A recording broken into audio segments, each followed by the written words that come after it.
Une fin de non-recevoir. Bruxelles a refusé hier tout traitement de faveur pour la City dans la négociation sur l'après-Brexit. Et c'est votre éclairage éco. Bonjour Nicolas Barré. Bonjour Mathieu. L'Europe douche les espoirs de Boris Johnson. Oui, Londres espérait obtenir de Bruxelles un accès privilégié au marché européen pour les banques installées à la City, ce cœur financier majeur qui pèse environ 10% de l'économie britannique.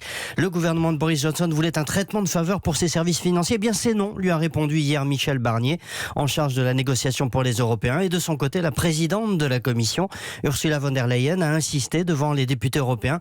Nous ne reverrons pas à la baisse nos normes sociales ou environnementales. C'est aux Britanniques de s'aligner. Sinon, ils n'auront pas accès à notre marché. Et cet accès au marché européen, il est crucial pour l'économie britannique, Nicolas. Oui, d'autant que cette économie a calé au dernier trimestre. Croissance zéro, conséquence des incertitudes liées au Brexit. Ce qui a pesé en particulier, c'est la chute de la production industrielle, notamment automobile, car de nombreux constructeurs ont choisi de produire davantage sur le continent au détriment des usines britanniques.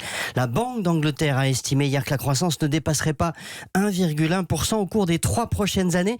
C'est la pire prévision depuis la fin de la Seconde Guerre mondiale. Voilà qui met une pression forte sur Boris Johnson dans ses négociations avec Bruxelles, dans ce bras de fer pour négocier un accord de Brexit. Londres n'est pas en position de force.